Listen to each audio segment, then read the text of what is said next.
Comment faire quand tu te retrouves bloqué dans une situation et que tu as deux choix qui s'offrent à toi, que tu as deux parties qui s'opposent, que tu es en dissonance à l'intérieur de toi, tu as cette partie-là qui aimerait telle chose et cette partie-là qui aimerait autre chose, et tu n'arrives pas à faire un choix. C'est une situation qui arrive souvent en consultation, quand j'ai des personnes qui ne s'offrent pas d'alternative. Je m'explique. J'ai beaucoup de personnes qui viennent, qui sont dans des situations où elles sont limitées, elles ont des émotions assez négatives, parce que en fait, elles ne voient que deux choix. Et ça, c'est quelque chose que j'ai remarqué, on pense qu'il y a toujours deux choix, que c'est binaire, que c'est oui ou non. On n'apprend pas aux gens à trouver des alternatives, à s'offrir plus d'options. Ils se basent sur les schémas, les conditionnements de la société et de tout ce qu'on a vu avant, et ce serait binaire. Non, pas du tout. En fait, vous pouvez très bien vous créer d'autres options. Je prends l'exemple que j'ai eu récemment en thérapie, un couple, une fille que je reçois, qui est en couple et qui n'est plus bien dans son couple. Elle est en attente de beaucoup de choses, elle a des émotions négatives, beaucoup de colère, beaucoup de tristesse, etc. Elle ne veut pas quitter son compagnon, mais elle n'est pas bien. Et en fait, quand je discute avec elle, je dis mais ce serait quoi la situation idéale ? Et en fait, elle me disait qu'elle était en attente de lui, de ce qu'il pourrait faire, etc. Moi, je recadre en disant, mais ça, c'est pas de ton ressort, du coup. En gros, là, toi, qu'est-ce que tu veux, toi ? Parce que là, d'être en attente de quelqu'un, que quelqu'un fasse quelque chose, tu ne peux pas le forcer à faire quelque chose, bon, à moins que tu le bâillonnes, mais en tout cas, ce n'est pas de ton ressort. Et ça, bon, ça, c'est dans la définition d'objectif qu'on fait ensemble, mais un objectif, ça doit être de ton ressort. Si tu n'as pas le plein pouvoir de la réalisation de l'objectif, ça ne fonctionne pas. Il faut recadrer et trouver un autre objectif qui te conviendrait mieux. Donc ça, on le fait en PNL grâce au questionnement et à s'offrir plus d'options, mais finalement, c'est une partie qui est pas simple à faire et qu'on nous apprend pas.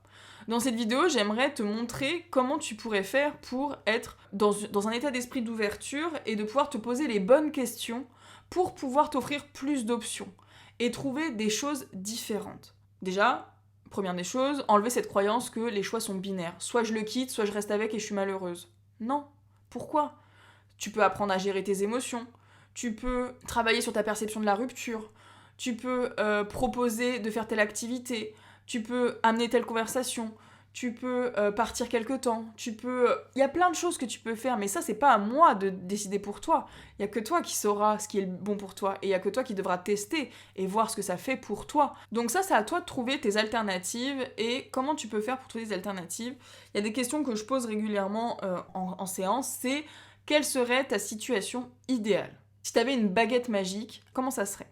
Et souvent, là, les personnes me répondent « Ah bah, ce n'est plus comme ça. » Oui, d'accord, mais du coup, c'est comment ? C'est quoi la situation idéale ? Quel résultat tu souhaites atteindre ? Et en fait, c'est marrant parce qu'on sait toujours ce qu'on ne veut plus, mais on ne sait jamais ce qu'on veut à la place. Et j'ai toujours ça en séance, c'est toujours très drôle. Bah, je veux plus être stressée, je veux plus être en colère, je veux plus attendre. Ok. Mais du coup, le temps où tu n'es plus stressé, où tu n'es plus en colère, où tu n'attends plus, qu'est-ce que tu fais ? Qu'est-ce que tu fais à la place ? T'es pas là en train de... Qu'est-ce que tu fais ? Si tu stresses plus, tu fais quoi ? T'es comment ? Et ça, c'est une question à te poser. C'est une question qui est pas facile à répondre, t'auras peut-être pas la réponse tout de suite d'ailleurs, hein. Ces questions-là, je les pose, c'est pour élargir ta palette et te laisser plus d'options, mais évidemment, t'auras peut-être pas les réponses tout de suite, et c'est ok. Donc, quelle serait ta situation idéale ? Ensuite, en fonction de ce que tu réponds, est-ce qu'elle est de ton ressort, de ton plein pouvoir ? Ça, pareil, c'est très important. Si tu attends des autres, tu seras toujours malheureux. Le changement, c'est à l'intérieur de toi et ça commence par toi. Satisfais-toi toi-même d'abord et après, tu pourras voir avec les autres. Mais si tu mets ton bien-être entre les mains de quelqu'un d'autre, tu ne seras jamais heureux. Parce que tu ne peux pas contrôler les émotions, les paroles, les réactions, les priorités des autres. Donc toi en premier, et quel est de ton ressort ? Un objectif où tu n'as pas la pleine responsabilité est un objectif mal défini. Ensuite, une fois que tu as défini ça, tu peux te demander de quoi tu as besoin pour atteindre cet objectif. Est-ce qu'il te manque de la gestion émotionnelle ? Est-ce qu'il te manque des stratégies ? Qu'est-ce qui te manque ? De la confiance, de la détermination, du courage, une conversation, apprendre une compétence, à communiquer, une décision à prendre, difficile ? Qu'est-ce qui te manque concrètement pour atteindre ton objectif, ta situation idéale ? Et comment tu vas aller chercher ce besoin-là ? Si par exemple c'est de travailler sur ta colère, bah comment tu travailles sur ta colère ?